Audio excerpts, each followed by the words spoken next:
Happy New Year's, everyone! It's really been a while, and the reason being that there's just been so many things that I have had to do, with the exams and everything, and my old job that I had to quit, and my new job at Mac that I've gotten. So, like, I've had a lot of things around my head, so I just haven't been able to make videos for a while. But I want to go back to you guys. I want to devote myself.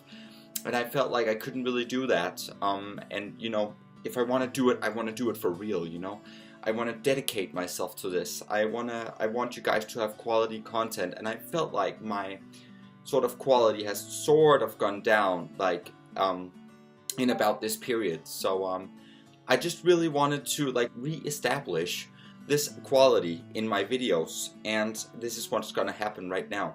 So in this year, I've been sort of establishing a whole new makeup routine, which is quite exciting to you guys, I imagine, because, you want to see some quality content, and I feel like I have some right now. Not to sound too narcissistic, but I have quality content, but I hope that I do. I hope that I'm helpful to you guys. Anyways, what I usually start with in the daytime is that I start with a hyaluronic acid from The Ordinary. This is a really great hyaluronic acid. It's just 2% normal hyaluronic acid also with B5, and then in that I mix a little bit of vitamin C. It's just actually my own doing. You can see it's just a regular old vitamin C powder. It's called ascorbic acid powder. Get the one that's L-ascorbic acid. Mix those two together in a cocktail like that on your hand and throw it on your face and neck. Anyways, the next thing I usually do is that I take my Anthelious XL 50+ sunscreen, because I use retinoids at night, so you have to sort of moisturize your skin with a sunscreen that protects it from the sun. That's just how it is when you use retinoids. Anyways, you take a little bit of that, a few pumps like this, and sort of run it over your entire face. Remember to be generous with this, otherwise it doesn't work. So be very generous with this sunscreen. It's kind of important when you're using retinoids at night, because the thing is your skin will get more sensitive, and I'm using a prescription one, the tretinoin 0.025%. So you will need something that will protect your skin during the day. And remember also to go down your neck, kind of important. Go everywhere where you feel like you're exposed. Back of hands as well. I just take the rest and sort of put it in there. The next thing I do is that I take my Chanel Perfection Lumiére Velvet. This one has been so good to me this year, you guys. Like, I really love it. Anyways, how you do this is that you take this little screw top off and distribute just a little bit of an amount like this out onto your hand, and this is very sanitary too, like there's no dumping your fingers in there. Anyways, you take a little bit of that, sort of dot it on your face like this, and I usually like distribute it a little bit around my face first. Then I take the e.l.f. Ultimate Blending Brush and I sort of stipple that on my face like this, also under my eyes. So remember, this is nothing much. It's not really something that's going to cover a lot. Just a slight little bit of coverage like that. And sort of distribute it and blend it in. So remember, as I said, circular motions is always very great to work the product into the skin. You just sort of go like this. Not really with a lot of pressure, just ever so lightly. Sort of blend that into the skin. And this gives a very beautiful finish. Remember to blend extra here around the nostrils, here around the mouth, under your eyes, and in all creases. You need more blending there because the product can sort of get stuck in some crevices.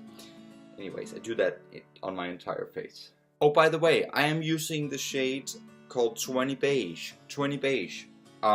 This is the shade for me anyways.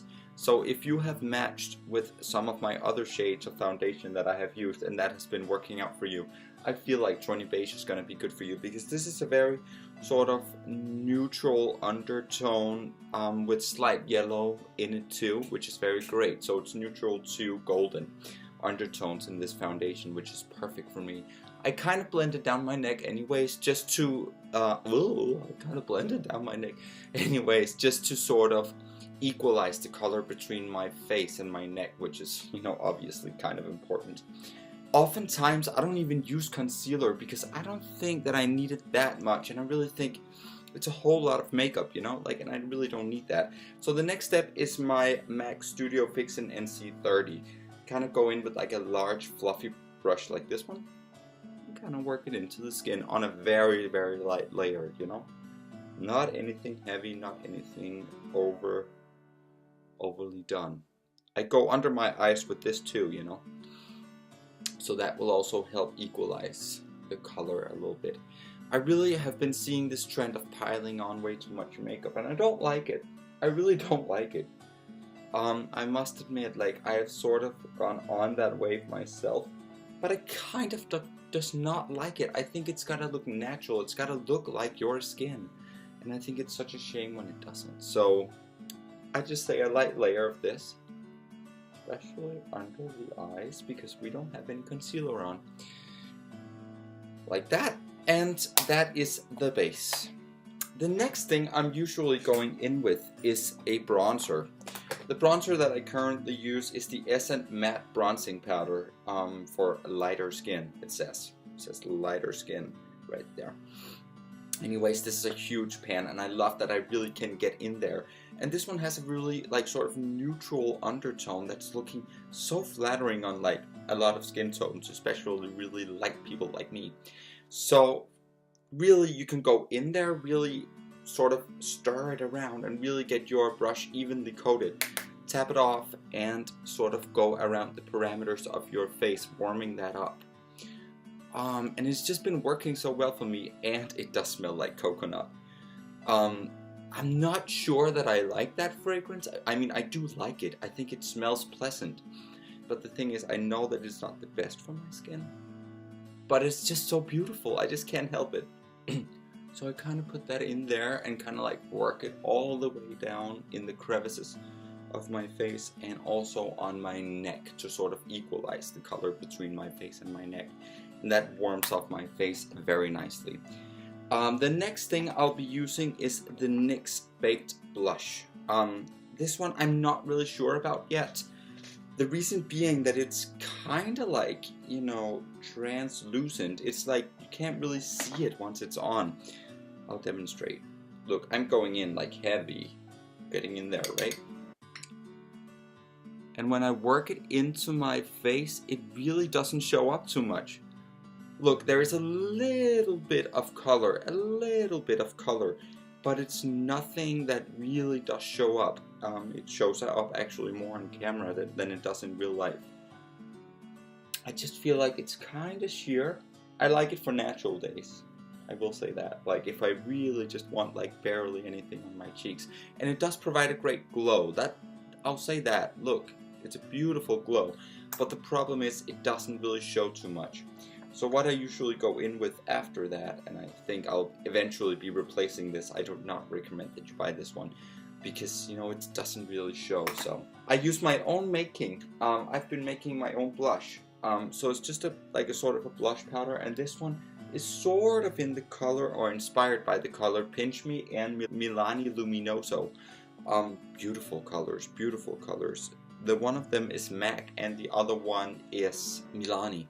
So I sort of go in with that, and what's left in the lid, I'll take on a big brush like this one, sort of get in there, and this one shows real promise, and I have like put a lot of pigment into it on purpose because I really wanted this blush to be very pigmented. Anyways, sort of go on that, like start from the back, work my way forward like this. The next step I take is that I do my brows. I think that's a sort of important step, and I still use the Anastacia Beverly Hills Dip Brow in medium brown. It's a little bit dark for me, but I don't mind. Actually, I just shear it out and then it looks kind of great anyways. So I go in there, and then I sort of lightly put that in my eyebrows, sort of trace where there's already hair. Not to make it too intentional, like this, and then I comb them through with the other end. and it does really provide some definition to my brows. And you can see the difference already. This one is like more combed, more sort of done in sort of a way, and the other one is just more blank. So I take a little bit here too, because I've sort of been overdoing them there a little bit. I should really watch that. Take that, and there we go. I think that's beautiful natural brow, like this, and also for a guy too. I start here, running it through the first part of my brow, which is here, running it through, and here I sort of run it through the tail of the brow, and then I run the comb through to like sort of distribute the pigment a little bit to make it more even and natural. So this is my brow routine. You see, that didn't take long at all. When I use that baked blush, I don't always use highlighter, but today I want to. So I used the e.l.f. highlighter in Moonlight Pearls. This one is great. So I kind of take the same brush that I used for the blush, kind of like go in by the side there, and kind of like tap it up on there, and there, and that's enough. Not more highlighter than that. That's plenty, and I only use it here because I get very oily, so I would not want to put highlighter everywhere. I'll look like an oily mess. The next thing I do is that I take my e.l.f. Mist and Set makeup spray, and then I sort of put it on my face like this.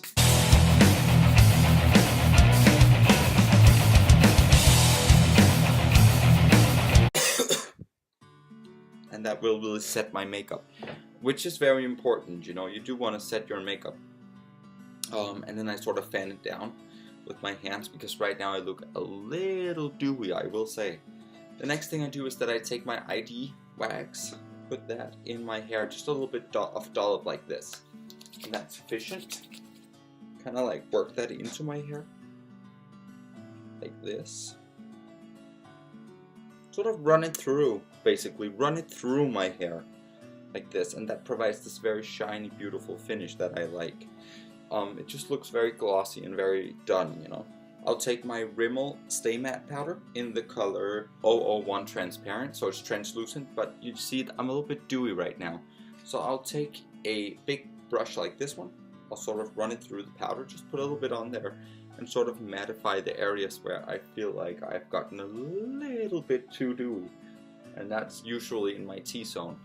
So I will sort of like turn down the dewiness there. On the outer parameter of my face, I do want to sustain that dewiness. And there's the complete look, you guys. I think this is a dewy, beautiful look for a guy, and I really think that, you know, it provides a little bit of a fresh look. It looks like you're well, like, moisturized, and you just look like you have sort of bathed under a waterfall, which is perfect, you know. Thanks for watching, guys, and I will see you in my next video. Mwah.